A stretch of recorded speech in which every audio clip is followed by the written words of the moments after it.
Good day, everyone. Good evening, whatever time you're watching this video. I am John K7CO. I'm here to talk today about an amazing, life-changing product that I have recently discovered, and I just wanted to share it with all of you. Now, if you came to this video and you already have a Icom 7300 or a Yaesu 991A, then you are that much closer to adding this beautiful option to your ham radio setup. I personally have the Icom 7300, and I've been looking for some time to remotely control that 7300. Now, in the past, I have done the computer at the radio, connected USB, and then also connected to the internet, and I've done a Chrome remote desktop into that machine, and then I've been able to run, say, for example, WSJTX. I've been able to make successful FT8, FT4 contacts using that Chrome remote desktop to a computer that's sitting next to the radio. But I've always had the desire to use my own personal station with CW and sideband. So for some time now, I've been looking for a solution. Now, I'm a big fan of some of the large outfits out there like remotehamradio.com and also Be Loud. Those guys offering remote gigantic ham radio stations for us to control via our web browsers. I'm a big fan of those services, but as you all probably can relate to, we all want to have our own station at our own QTH. And adding that remote capability is something that I've longed for. So fast forward to my discovery of Remote TX. There's a gentleman named Marcus who created this product, and he's fantastic. He's already given me great support for the product.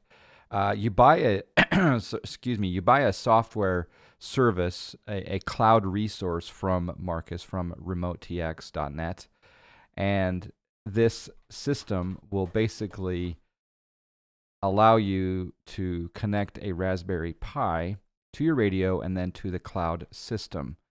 And I'll just briefly go over how it works here on this diagram. So right here you can see the Icom 7300 connected via USB to the Raspberry Pi.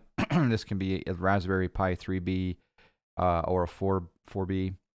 And then you, of course, have your connection to the internet. There are no firewall requirements. There is no port forwarding.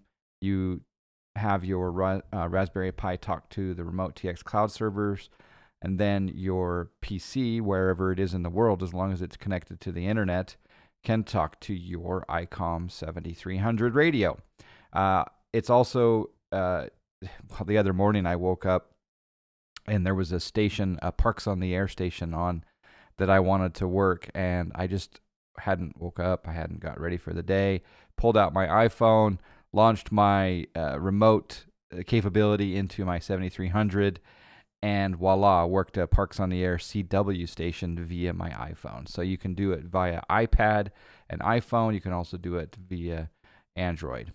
My preferred web browser is Google Chrome at the moment, and it works very well with Google Chrome.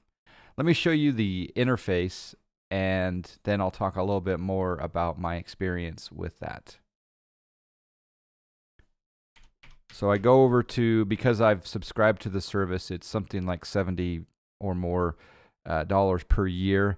I've subscribed to it. I have my own URL, which is my callsign.remotetx.net. I log in. You then do the USB serial setup. Now, your interface may look a little bit different because I do have my dark theme on using Dark Reader. I've connected this to the Icom radio. I click on connect to the IC-7300. It then connects to that radio. That particular radio is connected to a all-band vertical, and it's only on like a 10-foot mast, so it's not really high off the ground. But for Parks on the Air for North America, it works really well. So I'll click the, as you can see here, the network latency is anywhere between 59, 58 up to 70 something. That's I think anything under a couple hundred milliseconds is going to be just fine. So I'll turn the radio on.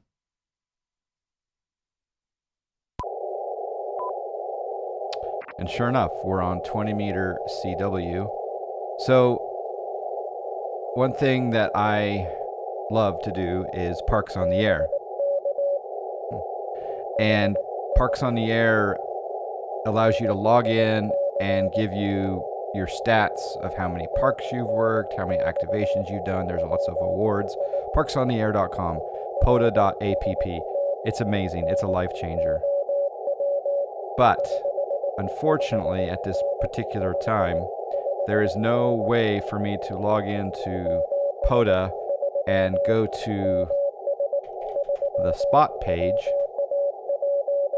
Let me turn down the radio just a little bit here, so I'll just adjust this USB RX level.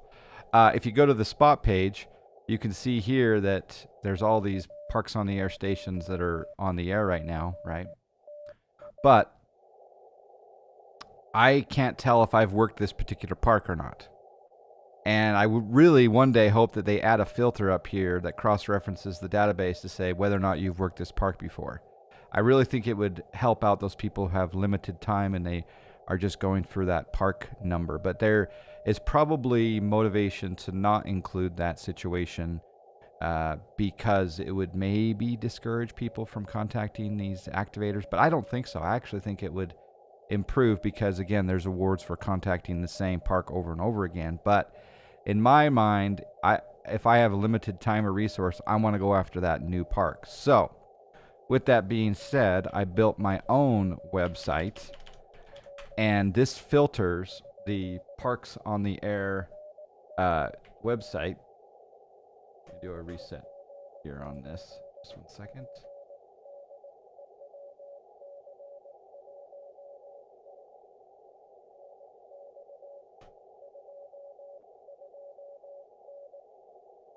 So here I've built my own website, and I'd be glad to share the code with you on how I got this to work. But essentially what this does is it cross-references the Parks on the Air website spot page, and then it cross-references my own personal database of all the parks that I've worked. So it says here, okay, John K7CO has not worked Goddard Memorial State Park, K1XH X is on 14328. I know I can go chase him. I also, because I prefer CW, it's my main mode, I can also go over here and work Bill Brown, K4NYM, Fort McAllister State Park. Never have talked to this park before. So this filters out all of the spots that are out there and eliminates the parks that I've worked before. Now, I can always go back over here and just work anyone, right?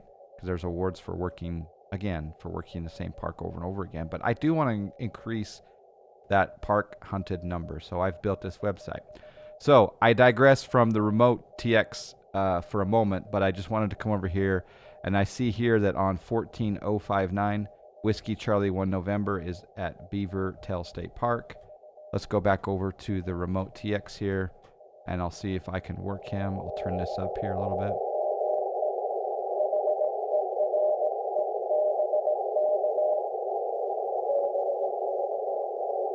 And in here, I've set up macros.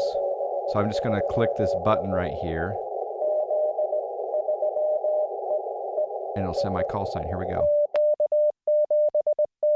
Maybe a little bit faster than this operator has been operating at.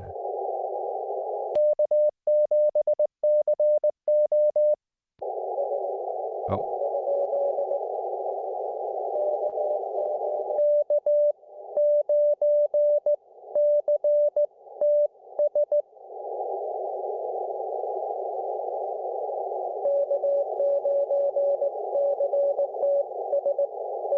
K9CTS working him. And you can see up here I got signal strength meter, I've got power, and I've also got SWR, which is very handy when you're remotely operating to make sure that everything's okay with the antenna.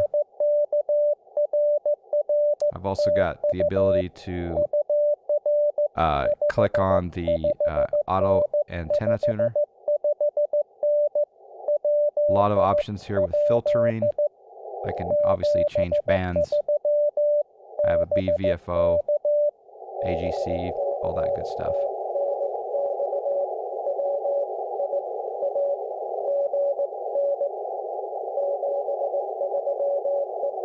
See if I can work him.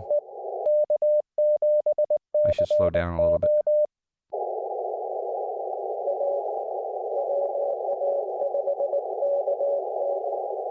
I'm going to slow down to 17.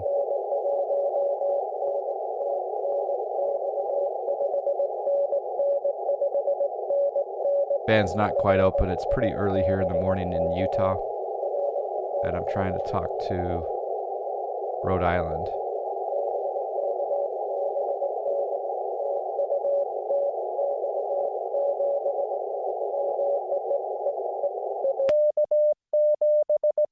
I'll send my call.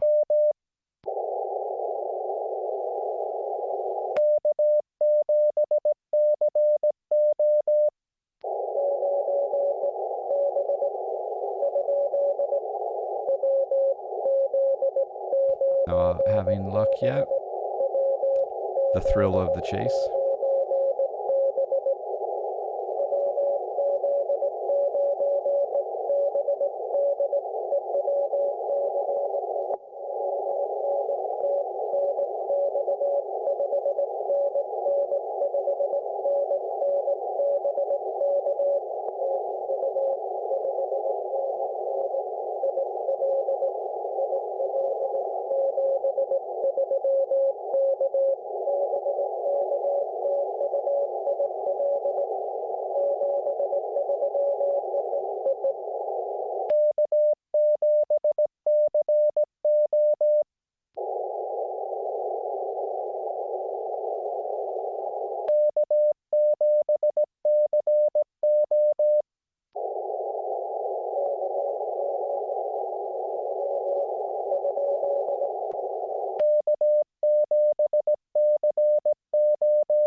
Okay, we got him.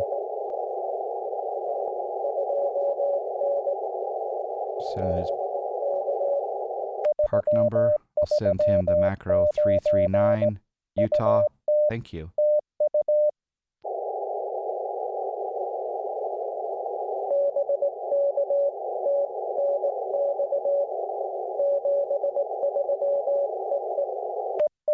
And it did. So we've successfully worked Whiskey Charlie 1 November via our remote station that is, it's probably 30 miles from me right now, maybe 25 miles from me right now. So this has opened up a whole new world for me.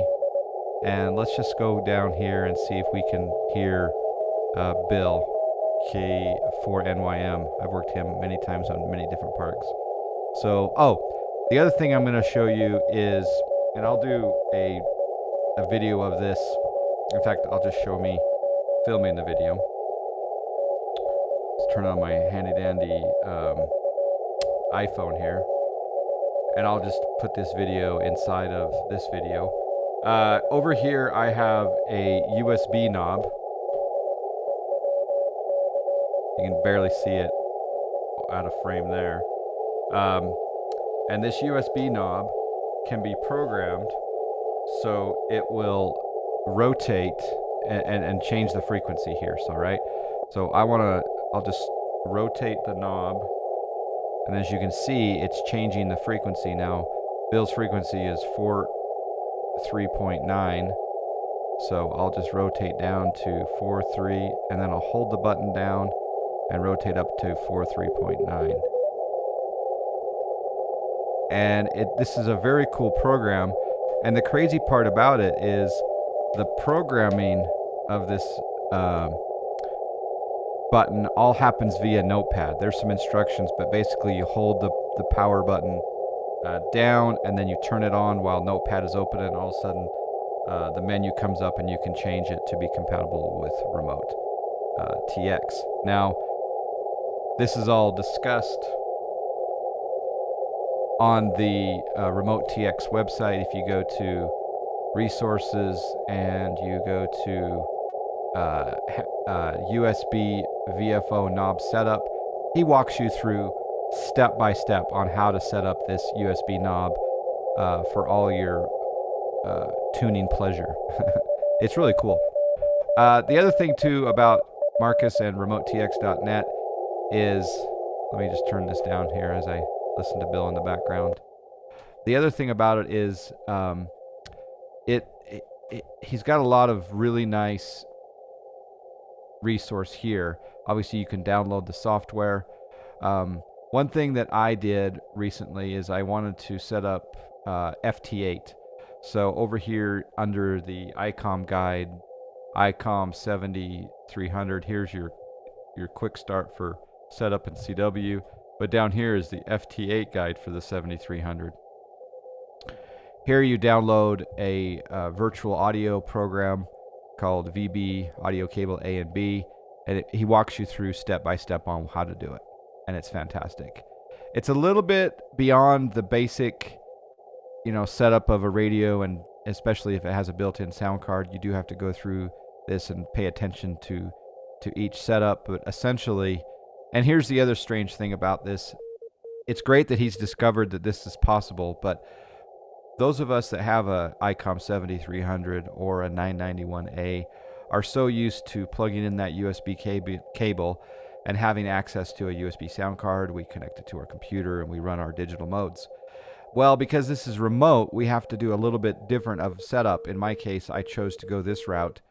I have an external USB sound card that goes to the Raspberry Pi, and then there's an output that goes to the mic jack.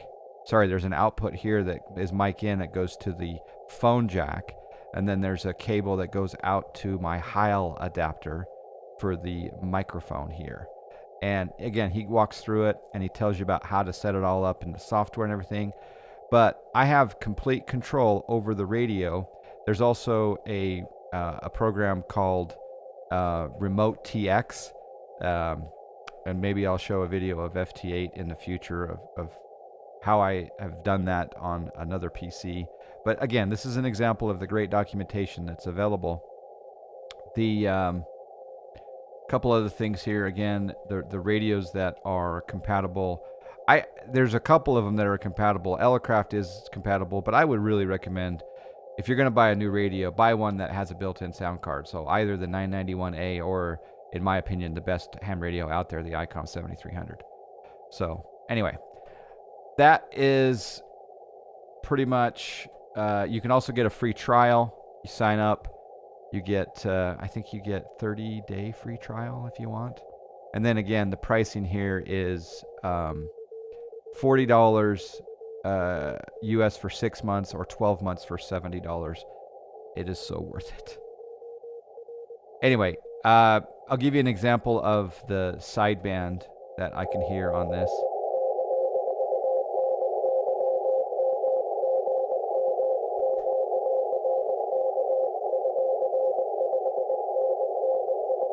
Maybe I can just quickly work Bill here, though. Hold on.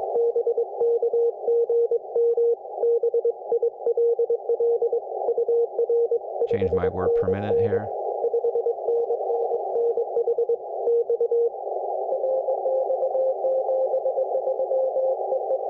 By the way, you could also put on other accessories remotely. As you can see here in the setup, you have plug 1, 2, and 3. And you can put on different boards to control different devices. If I ever get fancy one day and put up a tower, maybe I'll control my rotator via this.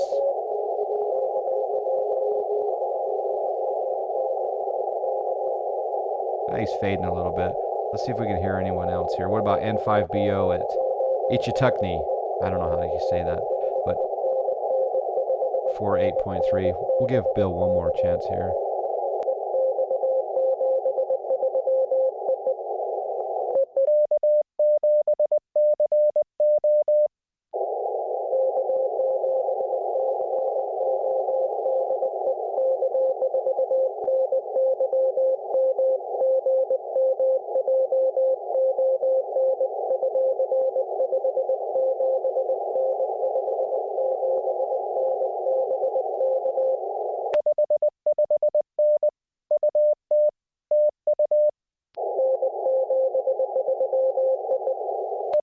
See, I'm very succinct in my CW QSOs.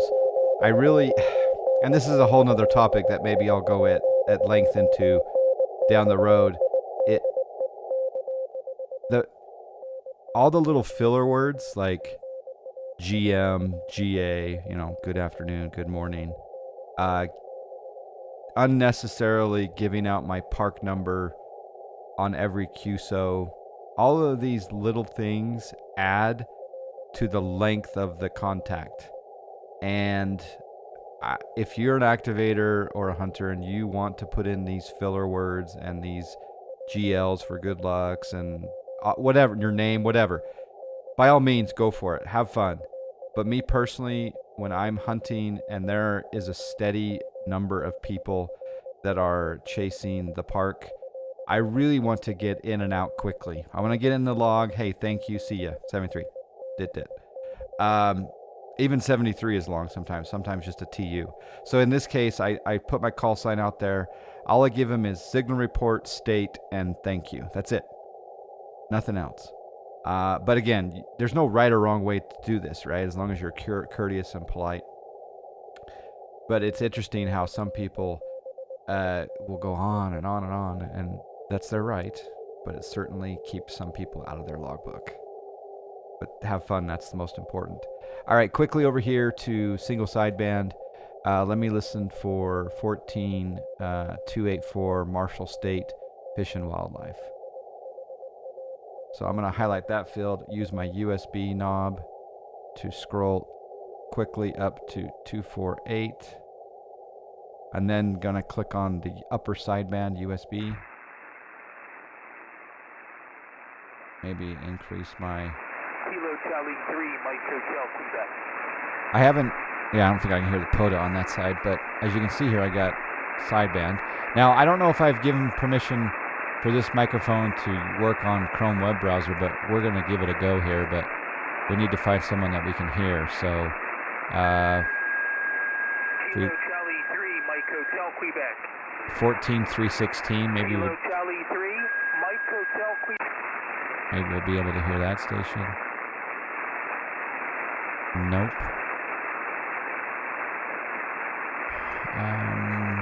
328.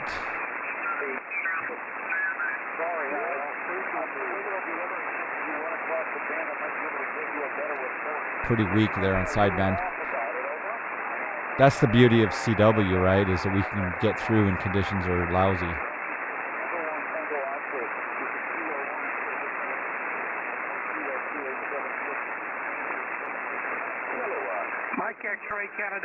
Oh, he's got a pile up. That's cool. I'm going to go back over here, look one more time for 14287.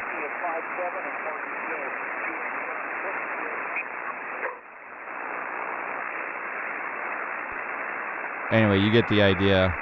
I probably shouldn't make this video terribly long, but...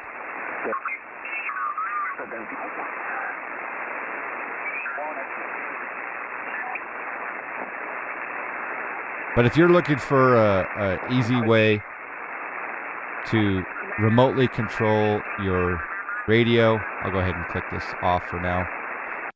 I highly recommend checking out remotetx.net. Now, you do need to source a Raspberry Pi, like I say, a 3B, a 3B Plus, or a 4B, and they're kind of hard to find right now. So, dang supply chain. But if you have any questions, reach out to Marcus. He will help you. I'll gladly give you a user perspective if you comment down below or you email me via my QRZ.com email address. The other thing too is if you are interested, I do run a Discord. So if you go to Discord, let's see if this still works. Discord.gg/JONFLY, Johnfly. Yep, sure enough, it still works. So I run a Discord. So go to that, and I do have a ham radio specific room where I talk to my other friends. And now, granted, the majority of that Discord is based on flight simulation. I'm a big lover of X-Plane and Microsoft Flight Simulator. And a lot of the content there is flight simulation related, but I do dedicate a room to ham radio. I also dedicate a room to things like homebrew. So anyway, I hope you don't mind the 27-minute video of me not only demonstrating remote TX, but also talking a little bit about parks on the air, one of my favorite aspects of the hobby.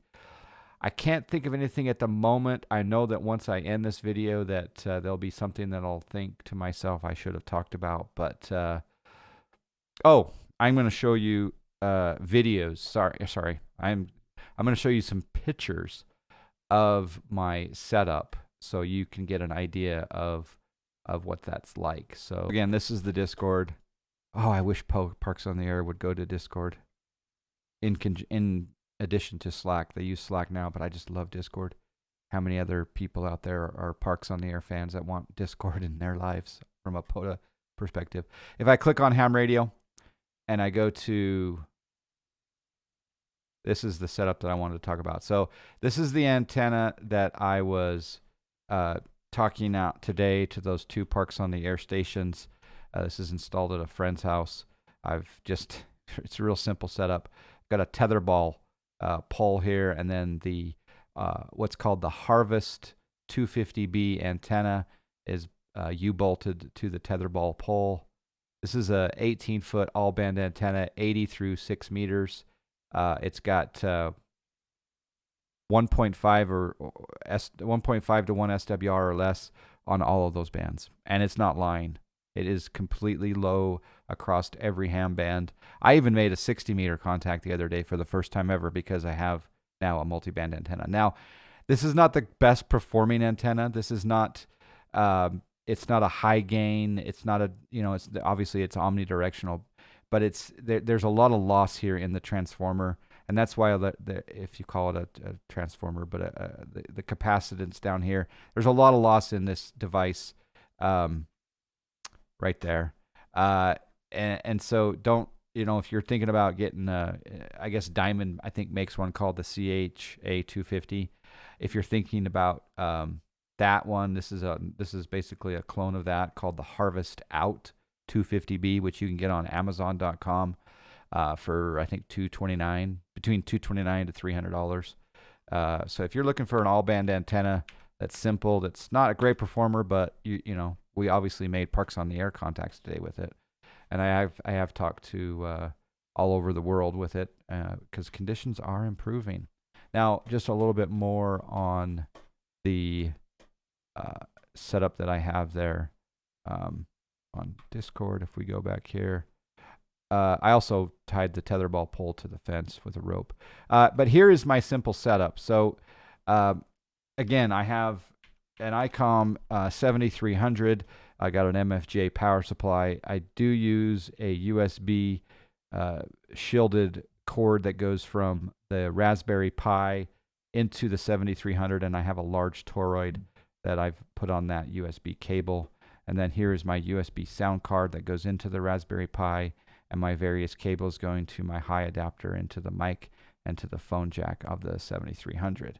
So that's it. There's nothing else besides that for full remote control via the remote TX setup. So again, thank you, Marcus, so much. The last thing that I am going to talk about is I recently found out that AI7R makes a remote keyer. So I've ordered this remote keyer from AI7R. And Dave here, I think it'll probably ship to me in the next week or two. But essentially, this allows me to plug this box into a USB port on my computer. and I'm able to send Morse code via a paddle, and it shows up here on the Remote TX website. I'll probably do another video with that in full demonstration. If you look up AI7R on YouTube, you'll see a bunch of videos also doing the same thing. Basically, what it's doing is it's emulating keyboard commands. So if I type, CQ, or if I paddle out CQ on my CW paddle, it generates the keyboard characters C and Q, and then there's a text area here on the website that allows you to send Morse code just typing. So anyway, I know that's a long video. Thank you for joining me today. Again, sorry it took so long to talk about all that, 30 some odd minutes. But 73, have fun out there, and we will see you on the air, I hope, very soon. Take care. I'm John, K7CO. Have a good day.